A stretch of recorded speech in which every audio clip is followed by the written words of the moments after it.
Success అన్నది easy కాదు, అలాగే కష్టం కూడా కాదు. లైఫ్లో గోల్ ఉండాలి.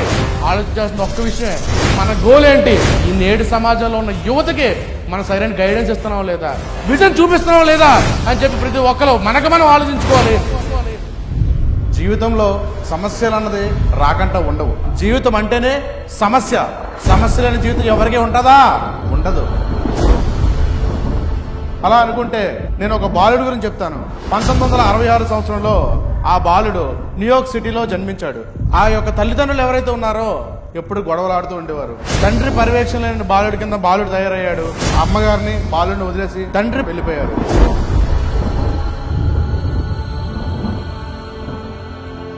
వదిలేసి వెళ్ళిపోయాక ఆ బాలుడికి సరిగ్గా మాటలు కూడా వచ్చేవి కాదు. గొడవలు తెస్తూ ఇంటికి వచ్చేవాడు. వాళ్ళ అమ్మగారు కూడా బాలుడిని మందలించడం, కొట్టడం జరిగేది. ఎందుకంటే సంరక్షణ సరైనది లేదు కాబట్టి గొడవలు ఎక్కువ జరిగేవి. ఒకరోజు ఏమైందంటే ఆ బాలుడికి ఇష్టమైన పావురం ఒకటి ఉంది. తన స్నేహితుడు ఒకడు వచ్చి బాధ పెట్టి ఇబ్బంది పెట్టాడు. అది చూసి తట్టుకోలేక బాలుడు రక్తాలు వచ్చేలా కొట్టడం జరిగింది. ఆ కొట్టిన తర్వాత పోలీస్ స్టేషన్లో కంప్లైంట్ ఇవ్వడం జరిగింది. కంప్లైంట్ ఇచ్చిన వెంటనే పోలీసులు వచ్చి బాలుడిని తీసుకెళ్లిపోయారు. కేవలం 13 సంవత్సరాలు వచ్చేసరికి 38 సార్లు పోలీస్ స్టేషన్ మెట్లు ఎక్కడం జరిగింది. అలా అని చెప్తా బాలు గురించి ఎన్నో కథనాలు వచ్చేవి.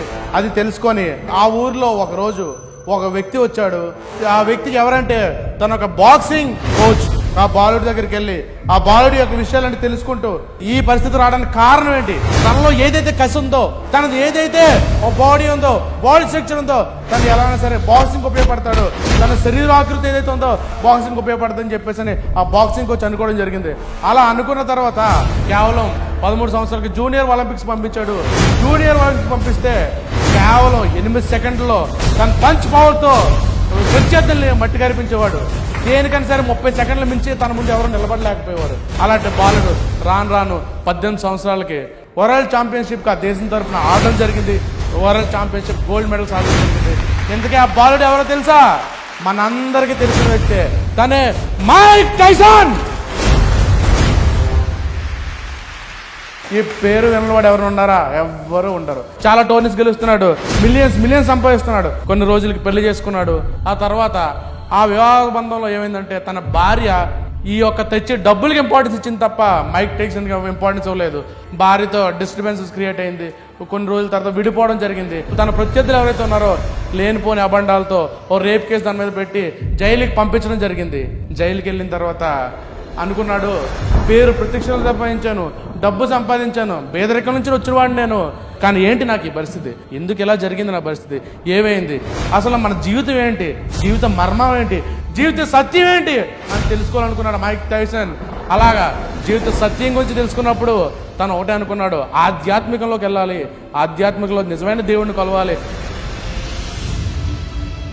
అయితే తన యొక్క గుడ్ బిహేవియర్ ఏదైతే ఉందో ఆ గుడ్ బిహేవియర్లో 6 సంవత్సరాలు పడ్డ జైలు శిక్ష కేవలం 3 సంవత్సరాలకి తగ్గించి జైలు నుంచి రిలీజ్ అయ్యి 29 సంవత్సరాల్లో వరల్డ్ బాక్సింగ్ అసోసియేషన్ ద్వారా మళ్ళీ ఎంటర్ అవ్వడం జరిగింది. తను మళ్ళీ గోల్డ్ మెడల్ కొట్టాడు. ఈ రకంగా క్రిమినల్ ఈరోజు పెద్ద ఛాంపియన్ అయ్యాడు. అలా మన దేశంలో, మన ఇండియాలో, మన భారతదేశంలో ఎంతమంది అలా ఉన్నారు? వాళ్ళకి ప్రోత్సాహం ఇస్తున్నామా లేదా? వాళ్ళకి మనం సపోర్ట్ చేస్తున్నాం లేదా? అలా మన క్రిమినల్స్ లాగా వదిలేస్తున్నావా లేకపోతే ఛాంపియన్స్ గా చేస్తున్నావా అనేది ప్రతి ఒక్కరు కూడా గుర్తుపెట్టుకొని మరీ చెప్తున్నాను. సక్సెస్ అన్నది ఈజీ కాదు, అలాగే కష్టం కూడా కాదు. పేరు తెచ్చుకోవడం ఈజీ కాదు, కష్టం కాదు. పేరు తెచ్చుకున్న తర్వాత ఎన్నో ఒడిదుడుకులు వస్తాయి. అన్నిటి తట్టుకొని నిలబడినప్పుడు మనం ఏదైనా చేయగలం. లైఫ్లో గోల్ ఉండాలి. ఆ గోల్ వైపు వెళ్తున్నప్పుడు ఎన్నెన్నో అవరోధాలు వస్తాయి. మనం ఆలోచించాల్సిన ఒక్క విషయమే, మన గోల్ ఏంటి, మనం ఏంటి, మనం ఎటువైపు వెళ్తున్నాం, మనం ఏం చేస్తున్నాం, అది ఒక్కటి మాత్రం గుర్తుపెట్టుకోవాలి. ఈ నేడు సమాజంలో ఉన్న యువతకి మనం సరైన గైడెన్స్ ఇస్తున్నాం లేదా, సరైన మోటివేషన్ ఇస్తున్నాం లేదా, సరైన విజన్ చూపిస్తున్నాం లేదా అని చెప్పి ప్రతి ఒక్కరు మనం ఆలోచించుకోవాలి.